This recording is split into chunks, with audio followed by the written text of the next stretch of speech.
Hey. Hi. You look like you've been through another storm. Scott, I'm really very proud of you. I mean, not for what you did, certainly, but I am proud that you finally told the truth. Well, that's great. I ruined Eve's life. She'll probably be charged with perjury. Even worse if Lee gets his way here. And Pearson in there came after me pretty good. He's not going to let that slide. So what are you saying? He's going to come after you for that obstruction of justice thing just because you picked up Eve's bracelet and removed it from the scene of a crime? Possibly. I could probably be disbarred for what I did to Julie.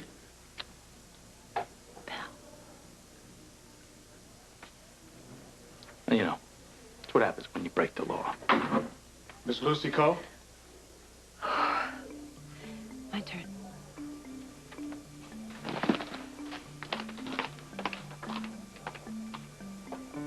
The defense calls Lucy Coe.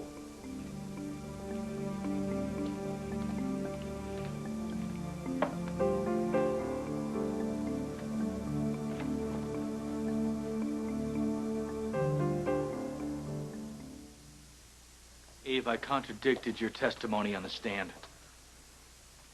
I didn't expect you to make any sacrifices for me. Serena's your first priority. I said that I found your bracelet next to Devlin's body. I said that you were lying, that you weren't with Chris at the time of the murder. Gee, did you tell him that I tear the tags off mattresses, too? I wish there was, another choice. I know that, Scott. I know it with all my heart. This is my train wreck, remember? I had to think about my daughter. I know. Thanks for calling me. Okay, I'll talk to you later. Scott, I'm going to go back to the hospital and be with Serena. Are you okay? Yeah. Tell her I'll be there soon. I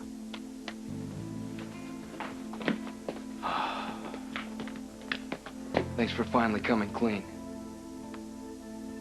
Yeah.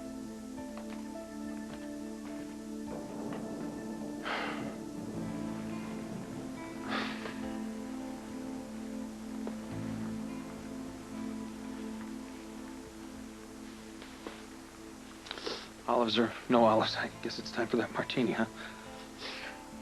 Better make it a double.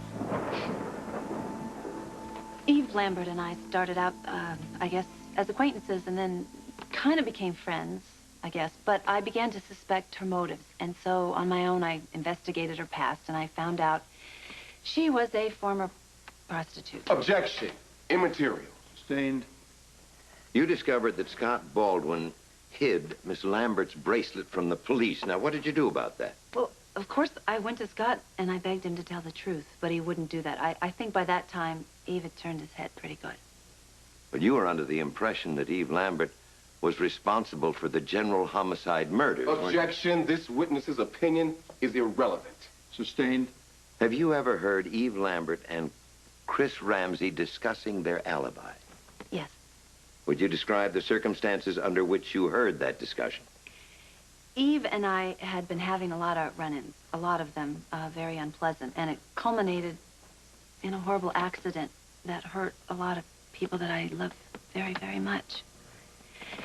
Anyway, I wanted that feud to be over. I was done with it, so I went to Eve's apartment to try to apologize. And then what happened? Before I could knock on the door, I heard Chris Ramsey and Eve discussing the fact that their mutual alibi for Dr. Devlin's murder was a lie. Objection. The witness was eavesdropping through the door? What is that if not hearsay? Your Honor, this corroborates Scott Baldwin's earlier testimony. I said I would allow it. Thank you. Now, you heard Ramsey and Lambert admit that neither one of them had an alibi for the murder. Yes, I did. What they were basically saying is they would stay in the clear as long as nobody figured out their alibi was phony. Did you hear them say anything else? Yes, to be precise, I heard Chris Ramsey say, "We can kiss our freedom goodbye if Scott Baldwin doesn't keep his mouth shut." Nothing further, Your Honor. That's it. Our last witness. It's out of our hands. Well, not quite. I have to make my closing argument tomorrow. Then it's up to the jury. Those people get to decide whether or not my life is over. It's one hell of a storm out there, huh? Yeah, well, it's rather appropriate considering my mood. Frank wasn't mad at you for bailing on him at the courthouse, was he? No, he was cool. He understands how you'd be upset with John being in town. Plus, he got his trial info from Matt and Ellen. Well, that's good. So, how are things looking? Frank actually was optimistic. He told me he'd fill me in on the details later. That's great. I'm really glad things are looking up for Julie.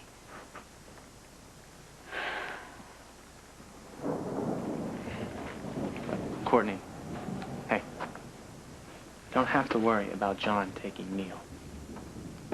You don't know him the way I do, Joe.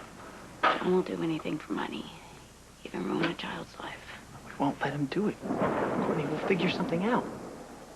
I already have. Tell me what it is, because when it comes to Neil, I am more than willing to do my part. You already did. About 8 years ago.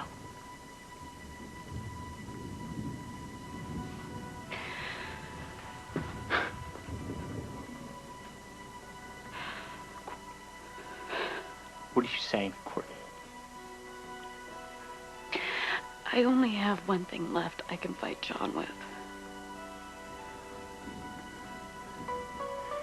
What is that?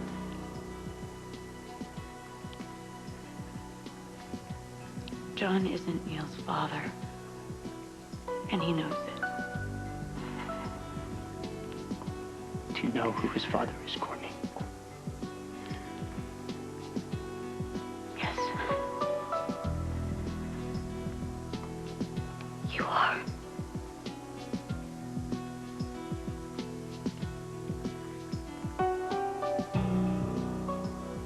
Is my son? Yes. How can you be sure, Courtney?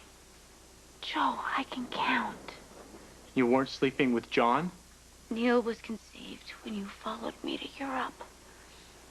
Before John and I started sleeping together.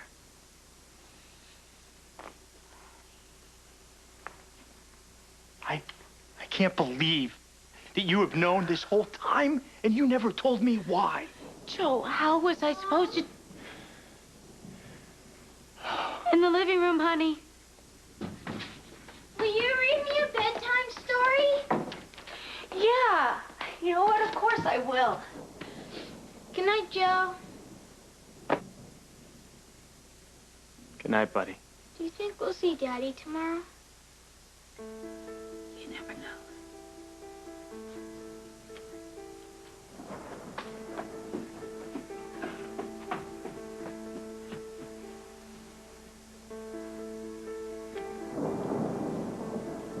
You're staying tonight, right? Absolutely. There's this chair on the other side of the room that I'll be sleeping in. Now, if you hear some loud noises, snoring and things like that coming from over there, I want you to start throwing things over there. Wake me up, because I don't want my snoring to keep you awake tonight. It doesn't keep me awake. It lets me know that you're close. I missed it while you were away. Will you hold my hand until I fall asleep? I've got your hand, and I'm not going to let go of it.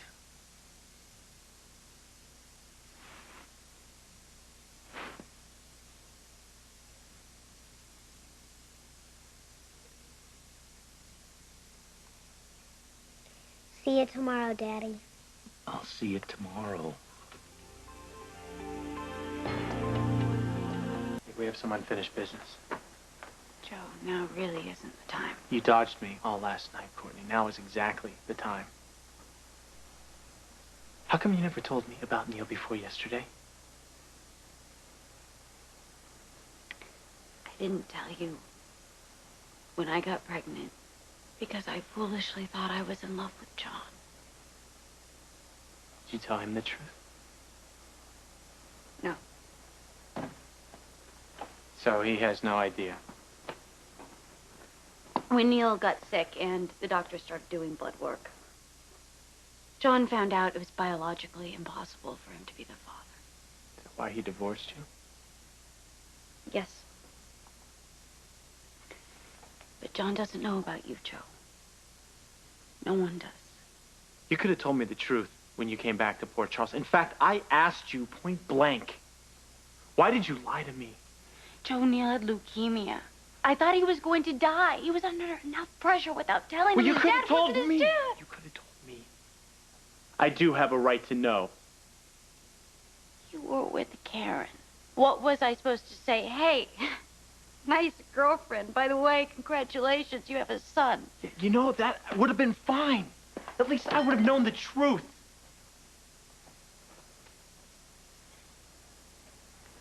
Well, you know it now.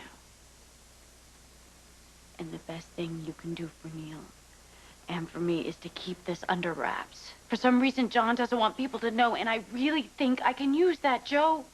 I have to tell Karen. Karen is the reason John is here in the first place, and she wouldn't have opened her big mouth. Karen called John out of concern for Neil. Don't blame her because she didn't know about your lies. Okay, fine. Then think of the strain it will put on your relationship. It's not gonna happen. Joe, please. Please, I am begging you. I am begging you to keep this between us until I'm out of this mess with John. You have to get an attorney. I'm trying to find someone I can afford, I Joe. know someone. This guy's a divorce attorney I treated 6 months ago. He sent me a thank you letter with his business card. I will call him.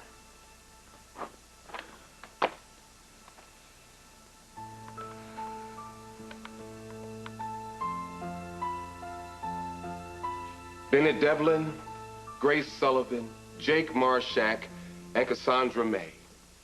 We are here today to find justice for these 4 people brutally murdered at the hands of the defendant, Dr. Julie Devlin.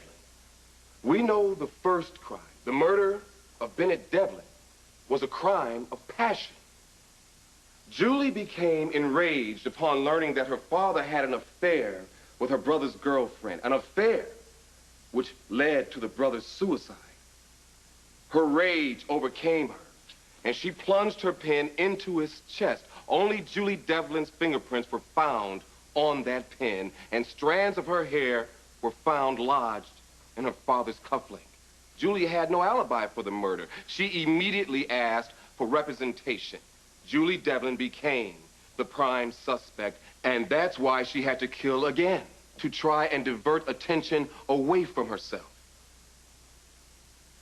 Because of Bennett Devlin, like character, was the first one killed in Kevin Collins' book, General Homicide. She decided to use this book as her blueprint for murder. But she didn't plan on an eyewitness to her second killing. You heard Victor Collins on the stand positively identified Julie Devlin as the woman he saw strangling the life out of Grace Sullivan. And where did Julie tell the police she was during that murder? Off somewhere by herself. Again, no alibi. She was forced to take a drastic step. She overdosed herself with morphine to make it look like the killer was after her. But the police weren't fooled. She was still the prime suspect, so she had to kill again. This time, it was Jake Marshak. She tried to make it look like a suicide. She even wrote a phony suicide letter in which Jake confessed to the murders. But an autopsy report proved that Jake didn't die by his own hand. And where was she at the time of Jake's murder? Off somewhere by herself. Again, no alibi. Which brings us to Cassandra May. She died while Julie was with several other interns. Finally, an alibi, right? Wrong. Dr. May was the victim of cyanide poisoning, which would have been administered to her 2 hours before she died. We know that the only appointment Dr. May had listed on her schedule for those 2 hours was a consultation with Julie Devlin. The evidence points conclusively to the defendant as the killer. Don't be fooled by her pleasant looks and genteel appearance. She murdered 4 innocent people. It's up to you to make her pay for her crimes.